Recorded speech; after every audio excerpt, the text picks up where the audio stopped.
Ông mua ngay số đầu tiên rồi. Cái này mình lấy ít ba bốn nghìn. Ba bốn nghìn, mình chưa.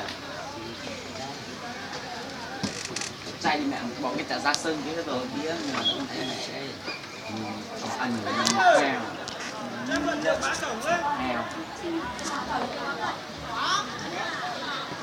Rồi mưa từ thì cũng đây đâu quá lại. Đi xuống chạy xuống. Đi về luôn đi.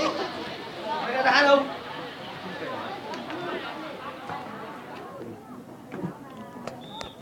Đây tung tin như thế nào thì đến đá của tao đây. Quá mình.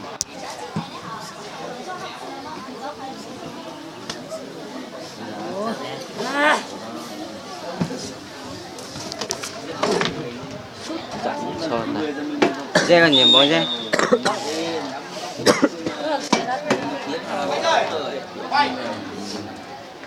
Cái tiết màu đỏ là không phải thực hiện đúng không? Tiết màu đỏ là kiểm tra đúng không? Đúng không? Anh có tiết màu đỏ là anh được nghỉ đúng không? Anh phải có kiểm tra. Tức là bây giờ hết người nào là người Tôi tao cúi rồi vậy. còn cái lớp khác mình được vào mẹ như thế. Làm được cái béo này. Hôm nay làm lúc như này không hỏi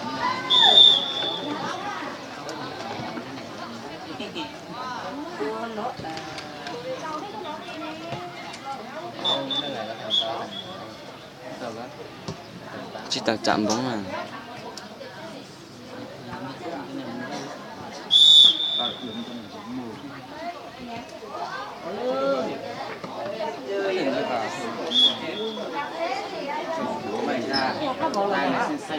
chỉ vào mà lúc có ôi rốc công Tôi chủ muốn lại em ba xa cỡ đấy.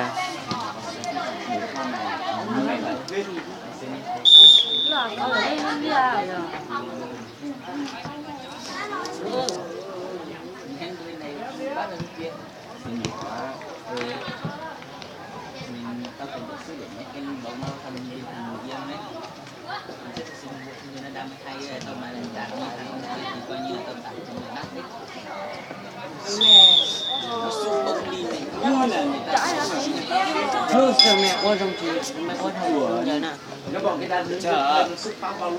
Cho với của này chứ. Giờ mệt chán nè.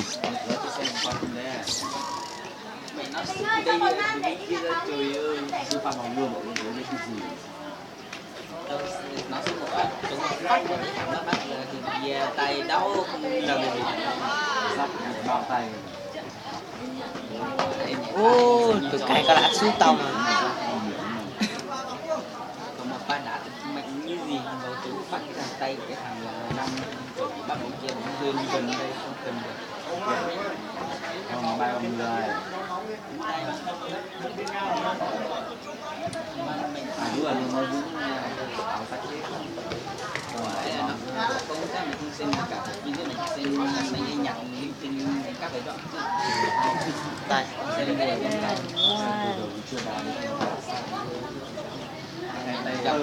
gặp một đội mạnh nhỉ chơi thua gặp đội kia cái từng kíp thôi ta chơi thua thôi đẹp chất như góc kia sạch đến đích bên Xong rồi tôi Tôi thế nào tôi có gì tôi xóa em bài này tôi có nhân ra tối lên bóng một thì mặc quay thằng đấy chỉ bắt quay rồi nó có tôi là tôi nè tôi là tôi thì rất lấy bạn tôi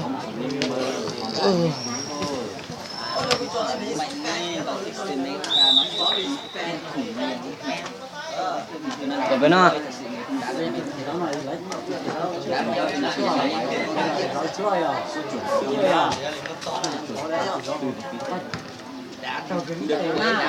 kia đội kia nó bắt hai nhỉ đã như gì mà nó thì cũng phát tay thế này thôi bắt được có vội luôn tình rất tốt những tình tốt thế còn chơi về còn buồn Đút. Sao đó nè. Sao?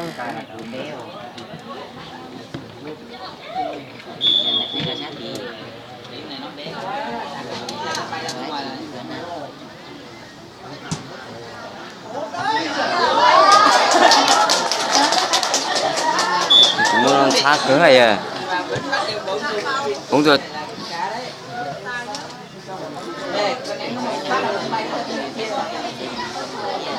Sánh là tỉa nó cũ rồi.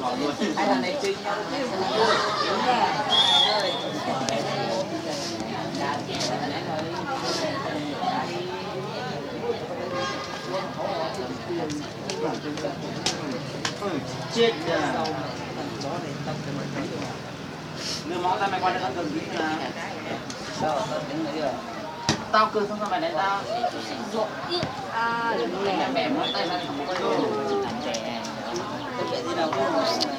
Cho nó mệt chắc. Sư tỷ chị đâu đang? Sư tỷ chị đâu bị? mày có đánh không?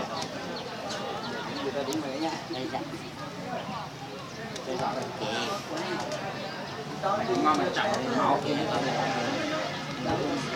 mày phải cho máu tôm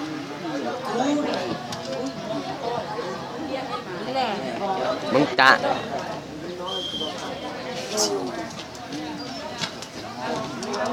Chả vui tên nào. Chưa thằng con tàu lên nè. Cái coi ấy. Kìa. Ôi dồi dồi chỉ lỗi rồi.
Giờ tôi chỉ nghĩ này. Với lại là sân này cũng đấy.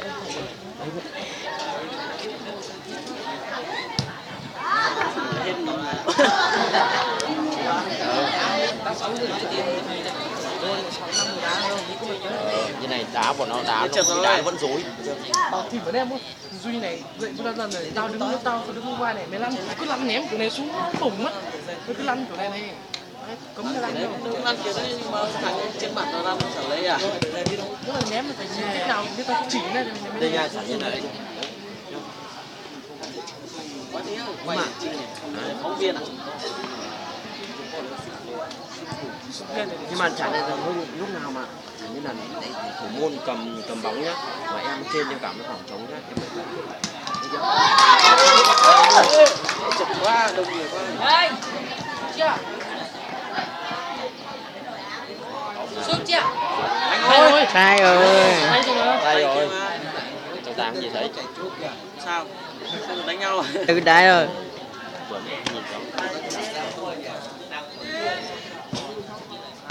mày nghĩ là nếu phạm lỗi trọng tài thì đuổi nhưng mà cái đá thuốc này trọng tài đuổi cái đá lên mấy em này chưa chạy như này là rất lực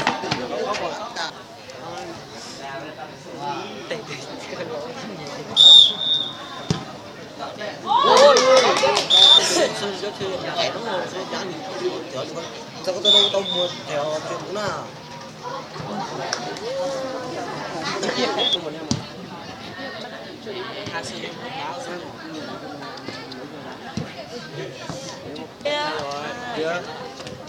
Bao nhiêu đội hình. Tôi sẽ bảo là hành chân tôi tình đó là tôi chưa cho thiếu. Ôi ôi.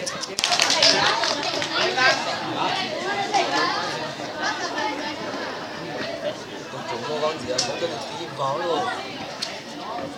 Cứ để mày đi ba đi. Tổng viên thì họ sẽ ta đi vào thôi. Làm ấy tao ra chứ. Cái thủ bạc là anh bố anh này giờ em ở trên phía vào đấy.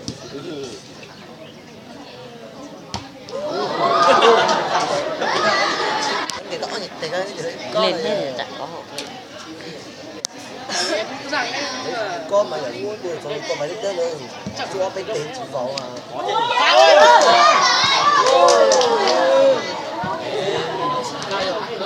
nó chưa nhận là vào nó có người mà đang vào đặt nó tự chạy thì thiên còn thì thiên thì nó sẽ không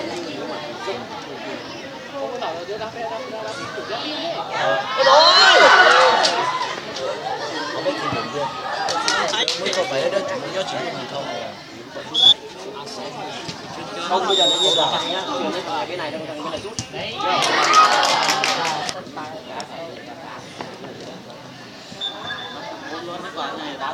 quá 6 mét rồi